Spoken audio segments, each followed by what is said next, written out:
Ayan, ako yung gagawa ng ukoy. Yung ginadgad na kalabasa. Ito ginadgad. Tapos nilagyan ko ng ng carrots. Konting carrots lang. At saka yung togi. At saka yun, bawang, sibuyas, pinaghahalo ko na dito. Hindi ko na pinakita yung paggadgad ng paggadgad ng kalabasa kasi matrabaho kasi yun, makalat. Tapos, ayun, nilagyan ko ng egg at saka cornstarch. Ayun, guys. Ipa-fried ko na siya.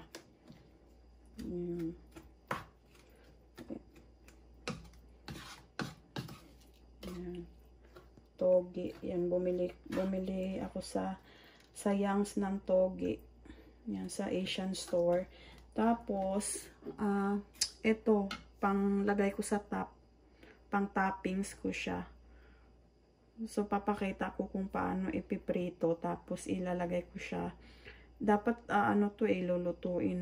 lulutuin sana itong hipon. Kaso, hindi na diretso. Pwede naman diretso lang. So, it's up to you kung diretso mo or lulutuin mo muna. Sa akin, diretso na kasi. Depende po yun guys may ibang kanya-kanyang style ng paggawa ng ukoy. Ako, ganito yung paggawa ko ng ukoy. Ito yung turo ng aking biyanan. Kaya, ayun, ipiprito ko na siya. Ilalagay ko siya sa maliit na ito para yung nipis niya ba. Ayan, ganito.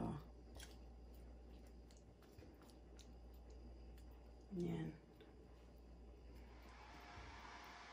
Ituturo lang ito ng biyanan ko guys. Dapat manipis lang kasi pagka makapal, pangit, hindi siya magka-crunchy. Pag makapal masyado, hindi crunchy. Yan, tapos lalagyan ko ng ayan, yan, pwedeng ganon. Or doon pwede sa kawali na rin. Pwedeng sa kawali na siya. Ayan. Ayan, lagyan ko siya ng siguro mga 5 hipon. O pwede ng 4. Ayan, ganyan. Tapos ipiprito ko na siya. Ayan, mainit na yung aking kawali. Ayan. Ayan.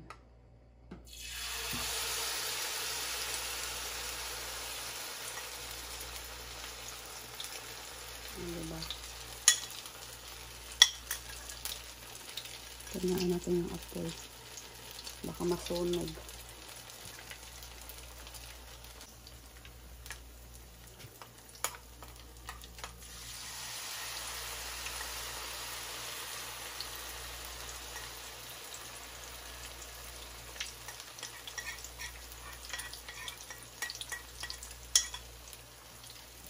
Ayan guys. Favorite ko to, tapos may sawsawang suka. Ay, ang sarap ng suka.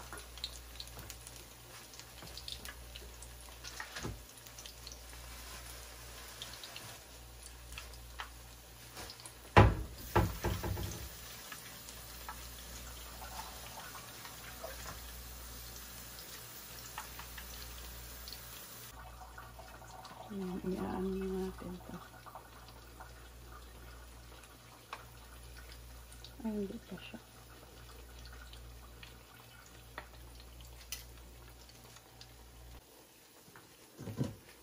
Ayan, bibilingin ko na siya.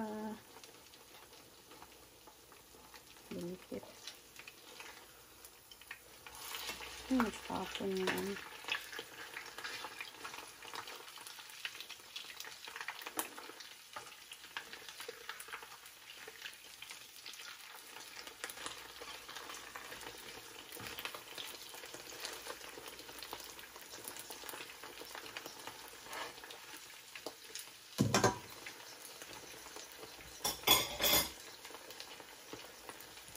ko pala ng ano kasi maaano siya. Matatapon.